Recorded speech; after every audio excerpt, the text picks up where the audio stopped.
ONews Radio, toute l'actualité nationale et des Outre-mer.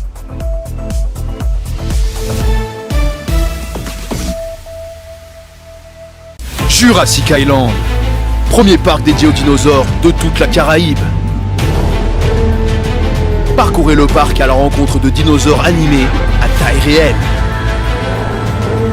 Au programme, plongez dans l'ère du Jurassique en réalité virtuelle avec la toute nouvelle attraction Jurassic VR. Infos et adresse sur le site www.jurassic-island.com. Venez vous fondre le temps d'un instant dans un autre monde.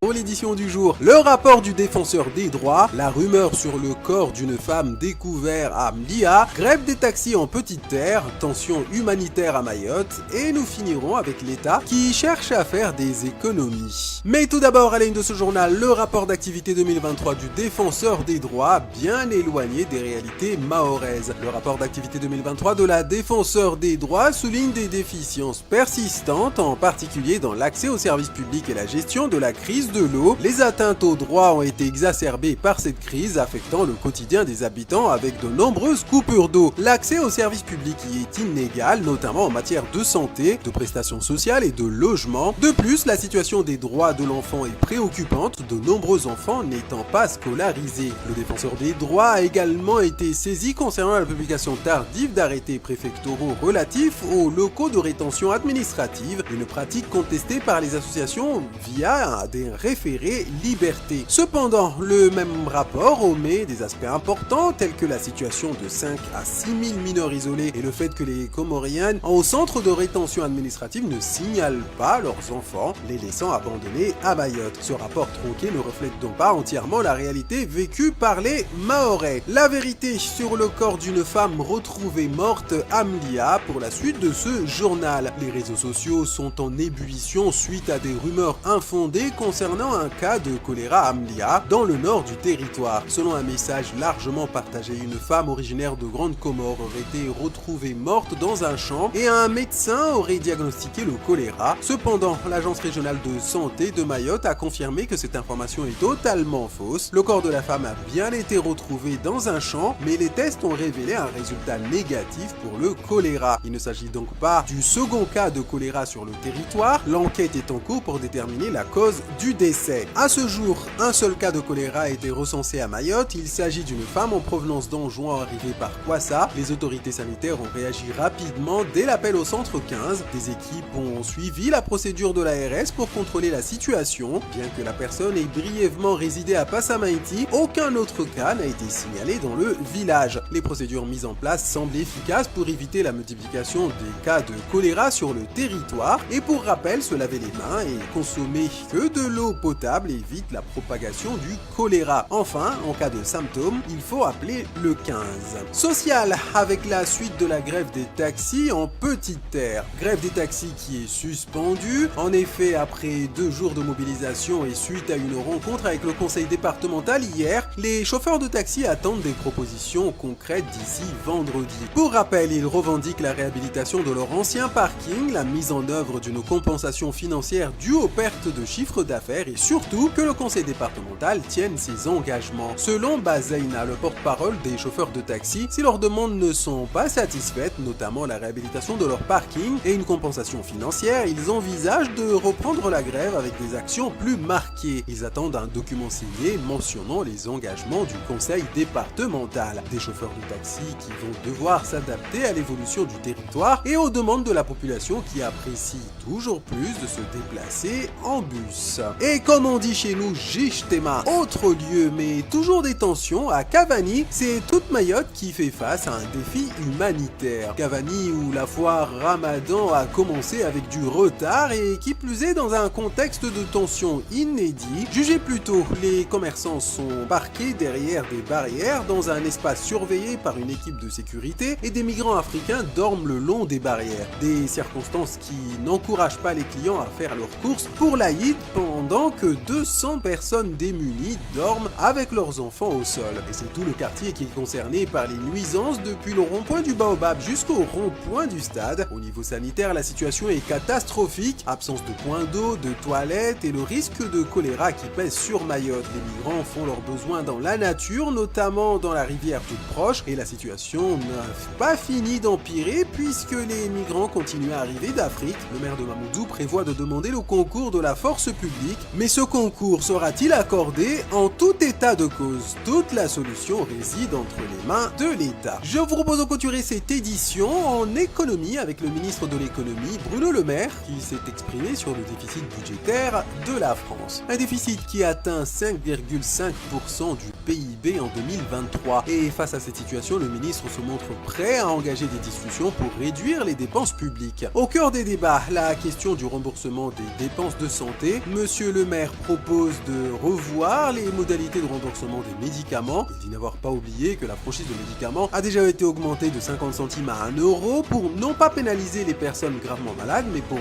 responsabiliser les citoyens quant au coût des soins et leur impact financier. Et à l'heure de cette rigueur budgétaire qui se dessine, on ne peut pas ne pas penser à Mayotte où l'aide médicale d'État est disponible. Ici, c'est le budget du CHM qui paye les frais médicaux pour de nombreux immigrés qui arrivent clandestinement. Les autorités pourraient pourtant alléger le budget du CHM en faisant payer les soins des étrangers. Certains évoquent même la possibilité de tarifer les inscriptions à l'école de nombreux enfants dont les parents sont en situation irrégulière. À Mayotte, cette initiative pourrait être un moyen efficace de réduire les dépenses publiques. Vous savez que Mansour Kamardine a été désigné par l'Assemblée nationale comme président d'une mission parlementaire qui est consacrée aux risques naturels en Outre-mer. Le rapporteur de cette mission parlementaire, c'est le député Vulté, qui est également député du Val d'Oise.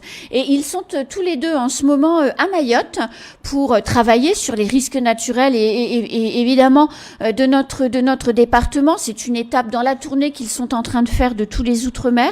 Et hier, on a interrogé Guillaume Vulté sur sa vision des risques naturels à Mayotte. Je vous propose d'écouter ce reportage de Patrick Millon. Monsieur le député, en quoi Mayotte est plus exposée que d'autres îles aux risques naturels? Alors, en fait, c'est pas forcément le territoire qu'on nous a montré au départ comme étant le plus exposé. Mais en réalité, il y a tellement de risques différents. Un peu ouragan, un peu submersion, le vent, et évidemment les séismes. Et depuis la découverte d'une activité volcanique souterraine, maintenant il y a en effet une préoccupation qui est très forte. On voit donc des risques multiples, avec aussi des effets multiples. Évidemment, l'érosion du trait de côte, les glissements de terrain, je pense que les Mahorais sont bien au courant.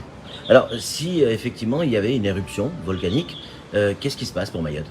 Est-ce que ça, c'est déjà imaginé, envisagé? Alors, les services de l'État, comme les services d'ailleurs du département, travaillent sur ce qu'on appelle des plans hors sec, organisation des secours. Il y a aussi ce qu'on appelle les PPR, les plans de prévention des risques naturels, qui permettent de définir une cartographie de où faut-il construire, où ne faut-il pas construire, pour éviter qu'on se retrouve avec des zones dangereuses où il y a des habitants. Et sur Mayotte, on sait très bien qu'avec une grande part d'un habitat informel, malheureusement, ça peut arriver. Donc tout le monde travaille à cela.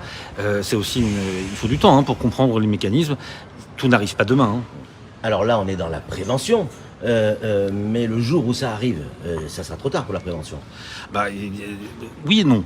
Parce qu'on a fait la prévention. La prévention, c'est pas simplement faire en sorte qu'il n'y ait pas des gens là où ça risque de faire mal, parce qu'il va y avoir une vague, parce qu'il va y avoir un coup de vent, etc., etc. C'est aussi faire en sorte qu'il y ait des lieux refuges. C'est aussi faire en sorte qu'il y ait des bâtiments qui tiennent. Et donc, cette prévention qui est mise en œuvre, elle est non seulement pour avant, mais elle est aussi pour le moment où le risque se réalise. Et pour après, pour faire en sorte que le territoire puisse se récupérer. C'est ce qu'on appelle la résilience, qu'il puisse revenir à la normale le plus vite possible. Qu'est-ce qui est, selon vous, quel est le risque le plus dangereux parmi les nombreux risques qu'on a ici à Mayotte? Écoutez, là pour le coup, je ne me hasarderai pas trop d'une part parce que j'ai pas la compétence scientifique qui me permet de dire ça, il faudrait parler à des spécialistes, et parce que je crois que c'est pas une question de hiérarchie des risques en la matière. On est sur des événements qui sont pas toujours probables, qui sont même assez improbables, mais il faut pouvoir, encore une fois, être sur la prévention, être en capacité à gérer la crise au moment où elle arrive, c'est-à-dire où est-ce qu'on positionne les forces de sécurité, les forces de secours, comment on fait pour qu'il y ait un approvisionnement qui soit efficace. Et puis ensuite, il y a encore une fois la résilience, comment faire en sorte que le territoire puisse le plus vite possible avoir une vie normale. La question, c'est pas s'inquiéter, la question, c'est d'acquérir ce qu'on appelle une culture du risque.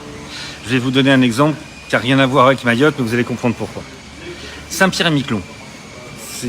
Pour tout vous dire, il y a moins d'habitants à Saint-Pierre-et-Miquelon que dans ma circonscription du Val-Oise qui sont issus des Outre-mer. Mais à Saint-Pierre-et-Miquelon, il y a un village qui va devoir être déménagé, celui de Miquelon.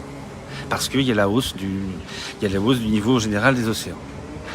C'est pas tout de suite, c'est sans doute dans 30, 40, peut-être même 60 ans.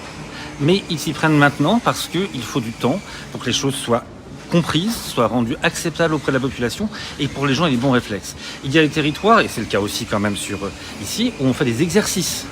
Les gens s'habituent à la présence du risque, ça ne demande pas être inquiet, ça demande juste de savoir où est-ce qu'il faut aller si jamais il y a un coup de vent, où est-ce qu'il faut aller si jamais il y a une vague. Et tout ça, quelque part, je ne dirais pas que ça banalise, mais ça habitue la population, les habitants, à bien réagir. Est-ce qu'on peut parler du trait de côte, par exemple ? C'est fondamental à Mayotte. Vous savez, moi j'écoute ce qu'on me dit, je suis extrêmement humble par rapport à ça, parce que c'est évidemment les Mahorais qui connaissent la situation de Mayotte. On me dit que tous les villages sont construits sur le bord de mer. Donc évidemment, quand en plus l'île s'enfonce un peu dans la mer, ça joue sur le trait de côte. Et moi j'ai vu des choses à Boigny, des choses extrêmement inquiétantes qui montrent que les bâtiments sont attaqués. Donc là, peut-être qu'il faudrait une coordination entre l'État évidemment qui a son rôle à jouer, le département qui a son rôle à jouer, et les communes pour qu'on puisse avoir une forme de planification de la prévention sur le trait de côte. Il y a urgence sur le trait de côte ? Je ne sais pas si on parle en termes d'urgence. Il y a des bâtiments qui parfois sont en péril, donc il y a urgence. Parfois c'est plus de la prévention à plus long terme, mais il faut le faire. Parce qu'on voit... Vous pensez qu'il y a un vrai souci à Mayotte avec ce recul du trait de côte, avec tout ça? Est-ce que la culture du risque est suffisamment présente dans notre département? Est-ce qu'on a conscience des risques en fait? Il y a deux questions fondamentales dans votre question. Effectivement, le recul du trait de côte, c'est un sujet à Mayotte. Vous vous souvenez, il y a quelques mois, j'avais fait des photos à la plage de Longoni où en fait, subitement, mais alors sûr. Vraiment subitement, les arbres qui étaient là, ils ont été emportés par l'eau de mer. Donc là, vraiment, ça s'est vu en quelques jours. Là, il n'y a pas... Comme il a parlé de 30-40 ans, là, en quelques jours. C'est vrai, vous avez raison. Et on a vu les photos, vous vous souvenez, une semaine avant, une semaine après. Exactement. Et le littoral avait changé d'apparence. Exactement. Souvenez-vous aussi, lors de la crise à Milou, d'ailleurs, les travaux ne sont toujours pas terminés, on ne sait pas pourquoi. Souvenez-vous qu'à cette époque, sur la route à Milou, souvenez-vous qu'à cette époque, ça a coïncidé avec la période où on avait les seins de séisme à 50 km d'ici. Et qu'est-ce qui s'est passé? Le BRGM nous a appris que le Mayotte avait chuté, je ne sais plus comment on appelle ça. Si, c'est la subsidence. On a pris en 2 ans. En 2 ans, on a pris 500 ans d'enfoncement géologique. C'est énorme. Hein. Donc vraiment, il ne faut pas qu'on perde en fait ces éléments-là de tête. Et de toute façon, on nous apprend tous, de par les spécialistes, que de toute façon, Mayotte risque d'être de plus en plus soumis à cela. Maintenant, la culture du risque, on ne l'a pas du tout. On en a parlé au début de l'année, début de la semaine par rapport au risque, au plan Vigipirate, au risque d'attentat. On n'est pas du tout habitué à ça. Lorsqu'il y a eu Belna, où on devait tous rester à la maison, il y avait tout un process. Quand les gens n'ont pas vu que le vent arrivait, ils sont remontés sur les toits pour continuer à réparer, alors qu'on était en pleine alerte cyclone. Lorsque je travaillais à la mairie de Bandrabois, j'ai été de ceux qui ont participé à l'élaboration du plan communal de sauvegarde. Non, mais c'est extrêmement important parce qu'à l'époque, parmi les choses que nous avions pointées, là nous étions avant 2014, les choses que nous avions pointées, c'était le manque de sirènes. Ça a pris 10 ans pour que l'État les installe. Ça a été installé. Moi, je n'ai vu aucune commune faire les entraînements, l'évacuation, la mise à l'abri des personnes, identifier les sites où on peut envoyer les gens en cas de submersion marine, parce qu'il faut un site en hauteur. Toutes les écoles sont sur le littoral, il faut un site en hauteur. Nous, à l'époque, on en avait identifié certains. Il fallait aller au Malavoune, il n'y a pas de surprise là-dessus. Mais au moins, l'idée, c'était qu'il fallait baliser les sentiers, il fallait s'assurer que les sentiers soient en permanence praticables, parce que le jour où on en a besoin, il faut pouvoir y aller. Il faut pouvoir y aller. Allez, revue de presse. Besoin d'un coup de pouce financier pour garder vos enfants de moins de 6 ans? Pensez au CMG Emploi Direct. La CSSM, votre partenaire de la vie quotidienne, vous présente la matinale. Interinvest, le partenaire pour vos besoins de financement et défiscalisation, vous présente votre programme. C'était votre programme présenté par votre agence Corsair Mamoudou. Corsair, voyagez en bonne compagnie. Optez pour la gamme de produits biodégradables pour le bien de Mayotte. Rendez-vous chez Odim, votre partenaire pour votre restaurant, vos fêtes et vos mariages.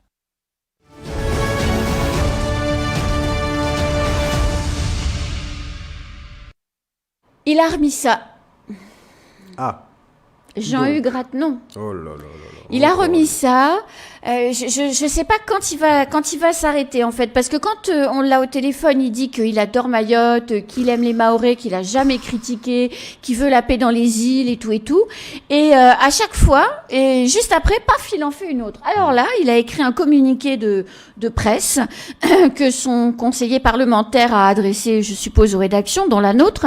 Et alors là, il s'en prend à Estelle Youssoufa, mais enfin, quand vous lisez la lettre, il est quand même d'une mauvaise foi, mais incroyable. Il dit il ne parle pas des Mahorais, mais qu'il parle de la violence à la Réunion et que il veut pas mêler Mayotte au problème de la Réunion. Il a quand même la mémoire courte parce que dans son premier pamphlet, il a fait des propositions pour tenter de régler le problème de contenir les Mahorais. Exactement, chez eux.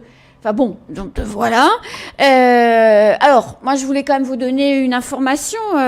Fatiou, hier, à La Réunion, a été interpellé un criminel recherché de longtemps, identifié comme chef de bande, de gang, de tout ce qu'on veut à La Réunion. Alors figurez-vous que ce qui est intéressant, parce que tout de suite, c'est la question. Alors, c'est qui ? C'est qui ?